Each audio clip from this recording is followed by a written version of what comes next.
Hey guys, I'm Hemant Jain and welcome back to your favorite show HJ Presents Fun with Stocks.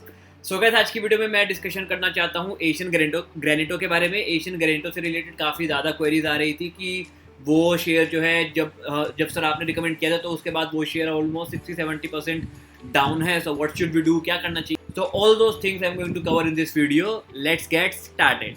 सो यार, आगे बढ़ने से पहले या चार्ट पे डिस्कशन करने से पहले सबसे पहले मैं इसके फंडामेंटल्स का एक बार रिव्यू कर देता हूँ आपके सामने। तो यार वही, तब भी 600 करोड़ के मार्केट कैप की कंपनी थी। उसके बाद इन्होंने कुछ राइट इशू किया, एक्स्ट्रा पैसे इशू किए, एक्सेट्रा एक्सेट्रा, और अभी इसका मार्केट कैप 544 करोड़ दिख रहा है। लेकिन या बेसिकली इन्होंने जब पैसे इशू किए तो टेक्निकली मार्केट कैप बढ़ना चाहिए, और उसके बाद 60-70% डाउन आ गई है, तो जिससे कि इनका जो पी रेशो है वो 6 पे मेंटेन है, 6 पे आ गया है। पी रेशो भी काफ़ी ज़्यादा गिर गया है और इनका मार्केट कैप भी काफ़ी ज़्यादा गिर गया उस वजह से। ऑल्दो जब मैंने डिस्कस की थी ये कंपनी, यहाँ पे अगर मैं देखना चाहूँ तो तब ये कंपनी थी 607 करोड़ की। तो अब ये एग्जैक्टली किस तरीके से हुआ है कि जब मैंने डिस्कस की थी तब 607 करोड़ की कंपनी उस प्राइस पे मैंने खरीदी थी। उसके बाद इन्होंने पैसे रेस किए और अभी कंपनी ऑल्दो अपने प्राइस से 60% डाउन है, लेकिन मार्केट कैप सिर्फ 10-15% ही गिरा है। तो ये एग्जैक्टली कैसे फंक्शन करते हैं इसमें मैं थोड़ा डिटेल में देख के आपको बताऊंगा। बट जितना मेरे को लगता है, इन्होंने जो 441 करोड़ रेस किए है ना, जो 441 करोड़ के अराउंड इन्होंने रेस किए थे अपने राइट इशू में, तो वो इनके मार्केट कैप में कुछ करके ऐड हुए होंगे या कुछ अलग चीज़ें हुई होंगी। तो वो थोड़ा सा देखने की ज़रूरत है कि एग्जैक्टली ये फिगर्स इस तरीके से कैसे दिख रही हैं। बाकी अगर मैं सीधा डिस्कशन करता हूँ इसके फंडामेंटल्स पे, तो यार तब ये कंपनी थी 10 के पी रेशो पे थी और अभी ये कंपनी है 6 के पी रेशो पे। सी पॉइंट इज, मैंने जो कंपनी 10 के पी रेशो पे अंडर वैल्यूड समझ के खरीद रखी है, उस कंपनी को मैं 6 के पी रेशो पे तो नहीं बेचने वाला हूँ। इतना बेवकूफ़ तो मैं हूँ नहीं। रिगार्डिंग इस कंपनी में चल क्या रहा है, कुछ मैनेजमेंट से रिलेटेड कोई चीज़ें कहते रहते हैं। सो यार मैं बस एक ही एडवाइस दूंगा, ignore all the noise. Let me show you why. See होता क्या है ना, इस कंपनी में ना पब्लिक की होल्डिंग काफ़ी ज़्यादा है, काफ़ी ज़्यादा है। सो इस कंपनी को धोया क्यों जा रहा है? मेरे अकॉर्डिंग इस कंपनी को नीचे रख के कोई ना कोई players are accumulating this stock. आपके स्टॉप लॉस ट्रिगर हो रहे हैं, जो लोग 5% नीचे स्टॉप लॉस रखते हैं उनके स्टॉप लॉस ट्रिगर हो रहे हैं, जो लोग 10% नीचे रखते हैं उनके स्टॉप लॉस ट्रिगर हो रहे हैं। इस तरीके से कंपनी को धोया जा रहा है और फिर इस कंपनी को रॉकेट बनाया जाएगा। कीप इन माइंड, ऐसी कंपनीज जब 50-60% डाउन आती हैं तो because of their consistent increase in profit, because of consistent increase in their sales, इनके पास 3 to 4 टाइम्स होने का पोटेंशियल भी होता है।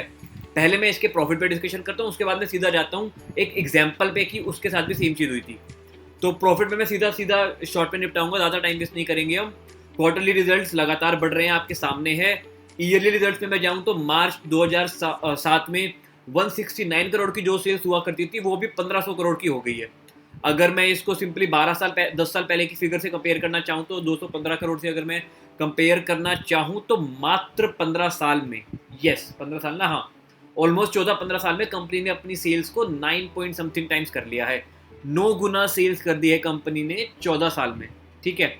नेट प्रॉफिट 23 करोड़ के हुआ करते थे जो कि अब हो गए हैं 92 करोड़ के। नेट प्रॉफिट ऑलमोस्ट 3.5 टाइम्स कर दिए इन्होंने, अगेन मात्र 14 साल में। तो यार कंपनी में ग्रो करने का पोटेंशियल है और लगातार ग्रो कर रही है। अभी भी net profit all time high पे है, मुझे कहीं कोई कमी नजर नहीं आती है। एक चीज जो मैं बस नोटिस कर पा रहा हूँ यहाँ पे, या वो एक चीज ये है कि यहाँ पे जो ये अदर इनकम है ना 39 करोड़ की, ये बहुत एबनॉर्मल हाई फिगर है। इस 39 करोड़ को माइनस करते हैं, ठीक है, हम इस 39 करोड़ को काउंट ही नहीं करते हैं अभी कि ये 39 करोड़ आए ही नहीं। और अगर ये फिगर यहाँ से माइनस भी हो जाए ना तो भी इस कंपनी के नेट प्रॉफिट बचते हैं ऑलमोस्ट 52 करोड़ के 52-53 करोड़ के आसपास की फिगर बचती है, वो भी काफ़ी अच्छी है। डिसेंट इनफ ग्रोथ मेंटेन है, तो मुझे यहाँ से कोई भी शिकायत नहीं है। प्लस यार देखो, एक तो इतनी छोटी कंपनी है, हौले हौले करके ग्रो कर रही है, उसके बावजूद ये कंपनी तुम्हें 6 की पी रेशियो पे मिल रही है, तो इससे अच्छी बात मेरे को तो कोई दिखाई नहीं देती है। दूसरी बात, बुक वैल्यू कंपनी की सिर्फ 72 है और अभी मिल रही है 42.9 पे। यार मेरे पास तो जैसे जैसे फंड्स आएंगे मैं वैसे वैसे इस कंपनी को और ऐड करूंगा। इसके फाइनेंशियल्स मेरे को ठीक लग रहे हैं। मैं ये नहीं कह रहा कि HDFC बैंक की तरह नेक्स्ट लेवल ग्रोथ है, वैसी ग्रोथ अभी नहीं है, लेकिन एक अच्छी खासी सस्टेनेबल इनफ ग्रोथ मेंटेन्ड है। तो क्योंकि ये कंपनी लॉस नहीं कर रही है, क्योंकि इस कंपनी के प्रॉफिट सेल सब कुछ लगातार ग्रो कर रहे हैं, प्लस प्लस प्लस एक बार मैं इसकी बैलेंस शीट में आपको दिखा देना चाहता हूँ, कंपनी ने बोरोइंग्स में अपना लोन भी चुकाया ऑलमोस्ट 100 करोड़ का। और क्या चाहिए, टेक अ चिल। तो मैं बस ये आपको समझाने की कोशिश कर रहा हूँ कि बहुत लोग डर रहे हैं एशियन ग्रेनिटो में क्या करें क्या करें क्या करें। It is just one stock in your portfolio of 30-40 stock. Please don't tell me कि तुम्हारे पोर्टफोलियो में सिर्फ 10 स्टॉक है और उनमें से 10% तुमने इसमें लगाया हुआ है. अगर ऐसा किया है तो ये बेवकूफ़ी है, क्योंकि मैंने इस वीडियो में डिस्कस किया था. इस वीडियो का लिंक मैं डिस्क्रिप्शन में डाल दूंगा. आप मेरे चैनल पे जाके सर्च भी कर सकते हो, fun with stocks Asian Granito share analysis. मैंने स्पेसिफिकली बोला था कि छोटा शेयर है, सिर्फ 607 करोड़ की कंपनी है. छोटी कंपनी में काफ़ी हाई वोलेटिलिटी रहती है. So please do not invest more than 1% of your capital in this stock, 1 to 2% max. Although मैं एम प्रिटी श्योर मैंने वीडियो में 1% बोला था, तो उससे ज़्यादा नहीं करना चाहिए था. क्योंकि मैंने सिर्फ 1% ही किया, मैं नहीं डर रहा हूँ. मैंने जिस टारगेट के लिए किया था ना, great value by 2.5 times gain, तो 178 का तब था, उसका 2.5 टाइम्स लगभग 350-400 के आसपास. तो मैं इसको उसी प्राइस पे सेल करूंगा. उससे नीचे सेल करने का मेरे पास कोई रीज़न नहीं है. उस पर मैं कैसे सेल करूंगा मैं आपको बताता हूँ. मैं जेपी पावर का एग्जांपल लेना चाहता हूँ ये एक्सप्लेन करने के लिए कि मैंने तो देखो इस शेयर पे मैंने वीडियो बनाई थी, यहाँ कहीं बनाई थी मैंने अप्रैल में 3 रुपये के आसपास बनाई थी. पॉइंट इज ये शेयर 6 रुपये तक गया, उसके बाद 50% डाउन आया.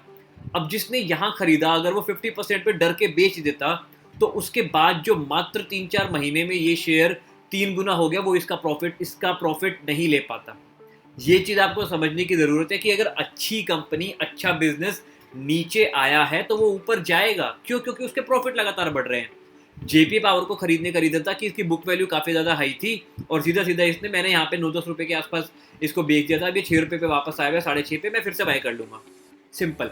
मैं इस तरीके से स्विंग ट्रेडिंग स्ट्रेटेजीज अपनी लगाते रहता हूँ. सस्ते में आता है तो खरीद लेता हूँ, और जैसे ही कुछ मेरा इंडिकेटर्स है, जब वो मेरे को बताते हैं कि भाई डिसेंट इनफ प्राइस पे पहुंच गए, तब मैं सेल भी करता हूँ एंड मैं वीडियो भी बनाता हूँ. ऐसा नहीं है मैं बेचते वक्त वीडियो नहीं बनाता, हमेशा नहीं बना पाता, लेकिन कई बार मैं वीडियो बनाता हूँ बेचते वक्त भी.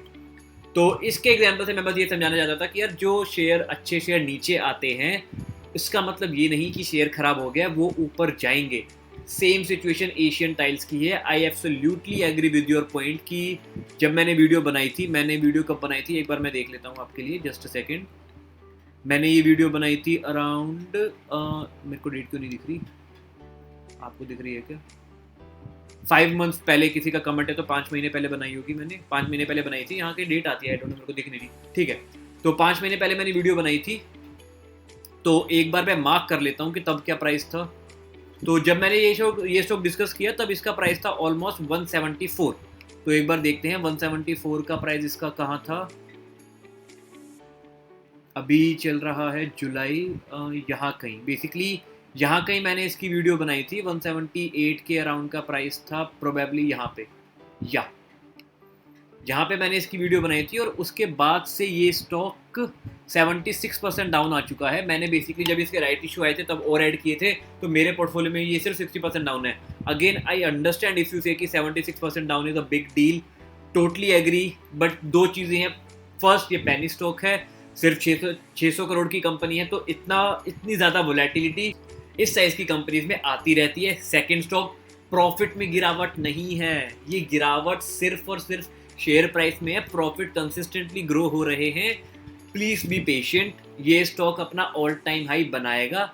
2-4 साल, 5 साल लग सकते हैं. अगर 5 साल में भी ये 500 तक पहुंच जाता है, विच इज़ एब्सोल्युटली 600 पहुंचेगा ना, लगभग 12-13 टाइम्स का गेन होगा. मैं आपको सपने नहीं दिखा रहा हूँ, ऐसा इन कंपनीज के साथ होता है. ब्रिटानिया उठा के देख लो, एशियन पेंट्स उठा के देख लो, नेरोलैक पेंट्स उठा के देख लो, वो सारी कंपनीज कभी ना कभी ऐसे छोटे साइज़ की थी, अब बड़ी हुई है. इस कंपनी का भी टाइम चल रहा है. क्यों? क्योंकि मैंने इसके पूरे बिजनेस की एनालिसिस करके खरीदा है. आप ये वीडियो ध्यान से देखना, मैं डिस्क्रिप्शन में इसका लिंक डाल दूंगा. पूरा बिजनेस मैं फिर से डिस्कस नहीं करूंगा.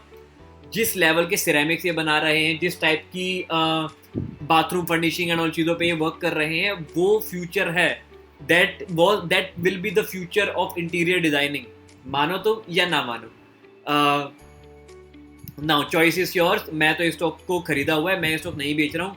जिनको भी डाउट है, जिनको भी डर लग रहा है, उनके लिए मैं क्या कर सकता हूँ? उनके लिए तो मैं बस यही समझा सकता हूँ कि यार अगर ऐसे अच्छे स्टॉक्स के गिरने पे तुम्हें डर लग रहा है, तो पहली बात तो तुमने दो में से कोई एक गलती की है.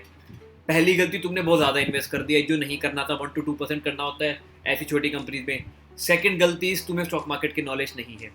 प्लीज़ थोड़ी सी ढंग की नॉलेज लो, थोड़ा सीखो, समझो स्टॉक मार्केट में किस लेवल की वोलेटिलिटी होती है. क्योंकि ये स्टॉक मार्केट है, यहाँ पे गारंटी नहीं है. गारंटी मिलेगी आपको आइसक्रीम के ठेले पे. ₹8 की आइसक्रीम आएगी, ₹10 की बिक जाएगी। गारंटी चाहिए, आइसक्रीम का ठेला खोल लो। अगर आप स्टॉक मार्केट की इस वोलेटिलिटी को नहीं झेल सकते, please please please do not invest in stock market. It is a risky game, no doubt. 70% loss हुआ है, 3000% प्रॉफिट भी होगा। I am pretty sure about that, क्योंकि मेरे को इसके प्रॉफिट पे भरोसा है, पीरियड। और एक चीज़ और मेरे को डिस्कस करनी थी यार। देखो, स्टॉक मार्केट में पैसा कमाना ना वरदान है। ऑनेस्टली स्पीकिंग ये एक वरदान है। वरदान कैसे है?